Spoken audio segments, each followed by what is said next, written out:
Mm. Hello, class. It is Tuesday. Maple was going to start teaching, but she won't keep her teacher glasses on, so I'm going to have to do it. Today we are starting chapters 1 and 2 of The Giver, and it is going to look very similar for the rest of the week unless we are doing activities where we pretty much just do a quick write or like a little activity at the beginning, and then we're going to move into some vocabulary, and then we're going to read the chapter and we're going to talk about it. This is all to get us. There's going to be lots of activities that are thrown in there. So make sure that you are tuning in every day because it is going to be more of like a fun book unit than usual. And then at the end, I am going to link the video so that you guys can watch the movie over your little break and be able to talk about it when you guys come back. So what we're going to start with is our warm-up. And this is going to be talking about a few of the situations that are going to come up in the book. So this is a pre-reading bias. Remember, a bias or a biases is something that like you don't even like based on things that you learn or that how you grew up or things like that. It's these internal things that we have that we don't really realize how we feel. And so some of these are going to bring up some thoughts with you. And we've done something very similar to this in class, but unfortunately we can't really talk about it. We could talk about this during office hours if you tune in 7th grade 10 to 10:15, 8th grade 10:15 to 10:30. And if I am not there during this week, because I'll probably have the baby by then, hopefully, then Mr. Brantley or Mr. Foster will be there for you so that you guys can talk about it and get your feelings out about everything. So here we go. Let's take a look at your warm-up on your classwork. So pre-reading bias, what you're going to do is you're going to say if you agree or disagree with the bias on the left, and then you're going to give a quick little explanation as to why you agree or disagree. So, first one, society should teach their children the right way to live. Do you agree or disagree with that? And then put your explanation. Second one, your society cares about you and has your future in mind. When they tell you to do something, like school, work, etc., like they have you in mind when they tell you to do something. It's okay to lie to people. Most people are too young when making important decisions and are not capable of making the right decision. Could you see Maple's reaction? She really had an opinion on that. She did. She had a big opinion on that. Oh, you do? What about it? Tell him. Okay. The next one, we would be better off without pain. If everyone in society followed the rules, we wouldn't have the problems we have today. And then most people do not make good choices, and it would be better for society to make choices for them. So that means that instead of making your own choices, society would make them for you. Maybe's got some strong feelings about this stuff. She really wants to share, so she's going to tune into the office hours. Okay. Your aim for the week, or for today and for quite a few of the days, you are going to read the text closely to understand important plot details and analyze new characters. Let's move on quickly. And a lot of this, guys, this book study is going to be like independent. You're going to get to log on. You're going to get to listen. You're going to listen to the story, and then there's going to be activities for you to do, so not a whole lot of me talking. On this first lesson, though, I do want to start off so that you understand like what's going to be happening. So first, go ahead and track your vocabulary. The first word is intrigued. Intrigued is interested, arouse somebody's curiosity. Reassuring, comforting, putting someone at ease. Apprehensive is uneasy or anxious. And then we have transgression, which is an offense, crime, or sin. So you're going to hear these words as we're reading. So instead of being like, I don't know what that word means, now we have these 4 vocabulary words. I'm also going to be adding in Quizlet so that you guys can have that as well to work with if you would like to with the vocab from here, because there might be a little vocab quiz thrown in there. So go ahead and track down below where it says vocabulary, fill in the blanks. In a blank tone, my mom told me that everything would be all right, and I felt a tiny bit better. So she's using, if you feel better, so using your context clues in there, if you feel a bit better, obviously it's going to have to be a positive word. So that one is going to be in a reassuring,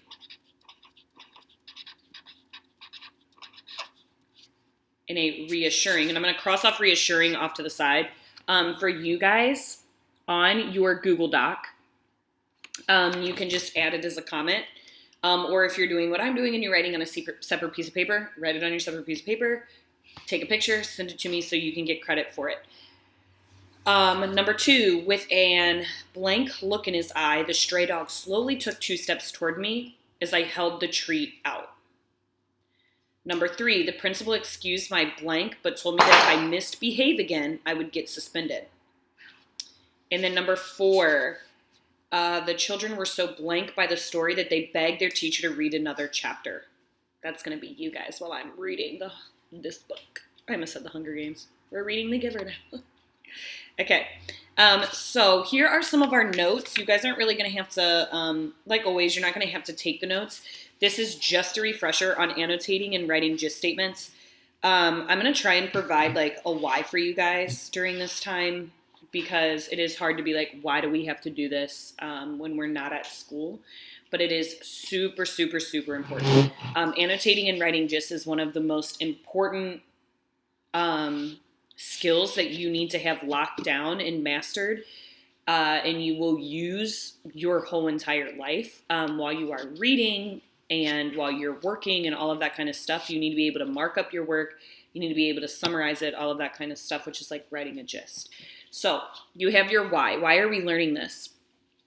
You can track there and see that basically what I just said, you need to get a deeper understanding of.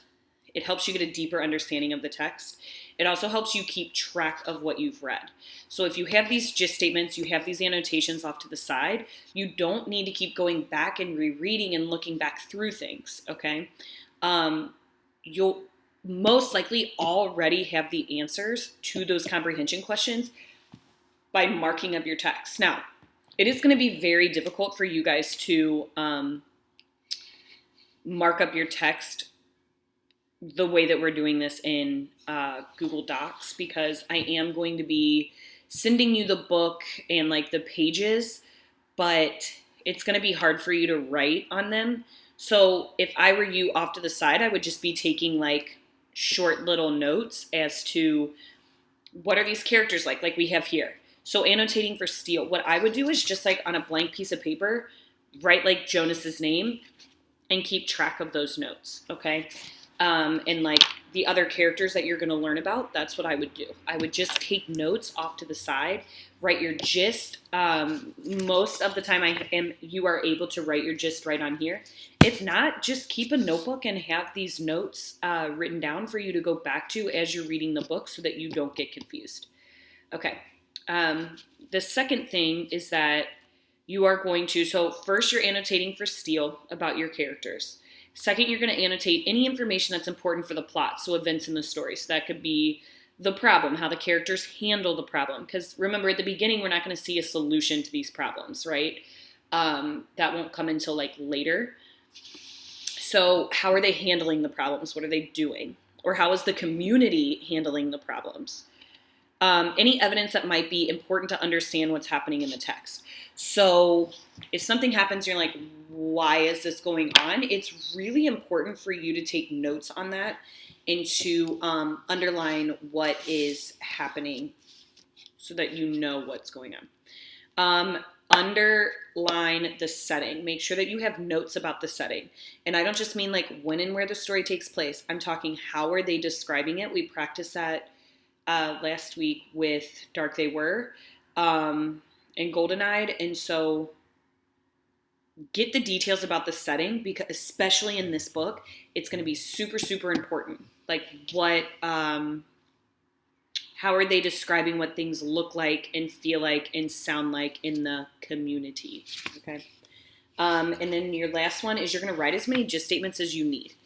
A gist statement should not just come at the end of a pair or at the end of a chapter. That's kind of how we're going to do it. But that's because we stop often and we think about things and we talk through things just like we do in class. I'm not going to stop you as much with this story because it's a little difficult doing it this way on the computer. But you as a reader know, like, you stop and you're like, what just happened? Okay. And if you're not doing that, then you should be, because there should be parts that make you stop and be like, what did I just read? So make sure that you're stopping and you're taking gist statements. Okay. Let's go on to you watching me annotate the first chapter and kind of what you could do on the side. I will also model for you what it'll look like if you're just doing it on like a side piece of paper. I do have in here a nice little, like, in every day that we read, you're going to have these boxes with different comprehension questions that you need to be answering because it's going to help you with your exit ticket. Then you're also going to have these boxes to write with Steele. What's it tell you about that character? But again, if you're not using the Google Doc, just do it on the back of the paper, and that's perfectly fine. And I'll kind of show you how you can do it both ways. So, chapter 1, page 1 and 2. Right now, all I'm doing is focusing on annotating. Okay. So, if you are following along, there is a link that you can go to. Remember, there's a YouTube link that you can listen to somebody else read it. Right now, I'm just reading pages 1 and 2, and I want you to follow along with me, but then you should pick up with the link on YouTube so that you can listen to all the chapters. Just make sure that you are pausing and doing the work on the chapter you're supposed to do so that you're not getting confused where you are. I tried to read ahead the other day, and then I was like getting confused with my chapter 4 answers because I had read chapter 5. So make sure that you're not like going too ahead of the game. But this is going to be like basically on your own pace. Okay. So you can, there's also a link for the book, and it's going to have the whole entire book. So go to that link, click it, and you can follow along with me. Right now, you guys do have page 1 and 2 in your Google Doc, and you can just listen as I read. It was almost December, and Jonas was beginning to be frightened. No, wrong word, Jonas thought. Frightened meant that deep, sickening feeling of something terrible about to happen. Frightened was the way he had felt a year ago when an unidentified aircraft had overflown the community twice. I'm going to pause for a second here. One, I'm pausing because Jonas is our character. You also need to be thinking, what point of view is this written in? It was almost December and Jonas was beginning. Are they using I, me, we? No. So we know the point of view is not first person. As we go along through this, you're going to see, is it limited? Do we mostly only know about Jonas? Or are we learning about all the characters' thoughts and feelings? Right off the bat, you can see that it says Jonas thought, which means we're really learning about Jonas. Okay. So right now, off to the side, what I'm just going to put, and again, guys, if you're doing this on a separate piece of paper, I'll show you that as well. So if I was doing this on a separate piece of paper, I'm going to put third person for right now.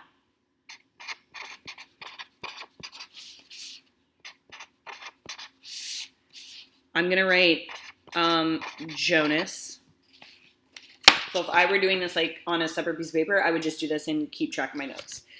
As I'm seeing here, though, he's saying to himself, he's frightened, okay, because it's December, and we're going to figure out why that's like frightening to him that it's December. But he's like, no, it's not frightened. Frightened was the way I felt a year ago. That means that he's having a flashback. This is not what he talks about on the next 2 pages is not currently happening, okay? That happened a year ago, and we're going to see what they talk about, okay? So just important to note when things like that happen, you need to realize, because what Jonas is going to do is he's going to go back in time quite a bit. In this story, as we get further on this week, they really go back in time, and they're going in and out of like dreams and memories and all this crazy stuff. So you need to make sure that you're following along with it. All right, so here we go. I'm going to pick back up. He had seen it both times, squinting toward the sky. He had seen the sleek jet, almost a blur in its high speed, go past, and a second later heard the blast of sound that followed. Then one more time a moment later, from the opposite direction, the same plane. At first he had been only fascinated. He had never seen aircraft so close, for it was against the rules for pilots to fly over the community. So right away we're seeing if it's against the rules for them to be flying this close, the person is flying close and they're breaking the rules. This also gives us a clue as to what it's like in the community. It's against the rules, okay? I'm also going to make sure that I am boxing in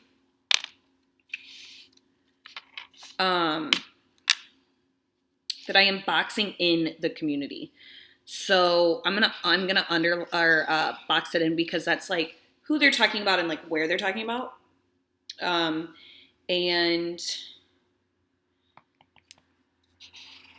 they're also talking about it being against the rules. So we know that there's going to be rules within this community. So occasionally when supplies were delivered by cargo planes to the landing field across the river, the children rode their bicycles to the riverbank and watched, intrigued, which was one of our vocabularies. The unloading and then the takeoff directed to the west, always away from the community. But the aircraft a year ago had been different. It was not a squat, fat-bellied cargo plane, but a needle-nosed single-pilot jet. Jonas, looking around anxiously, had seen others, adults as well as children, stop what they're doing and wait, confused for an explanation of the frightening event. It's like, why is this going on? Why? This never happens. Why is it happening? Put yourself in Jonas's shoes. That would probably happen here, right? If you were standing, if you were like outside riding your bike and this like huge jet is flying really low in and out, like you're gonna be like, what's going on? And like a lot of people would come out. It would be very loud. It would be weird. Now a helicopter is different, right? We see helicopters all the time. They fly a little bit lower, but like an actual like army jet going through would be really weird. All right.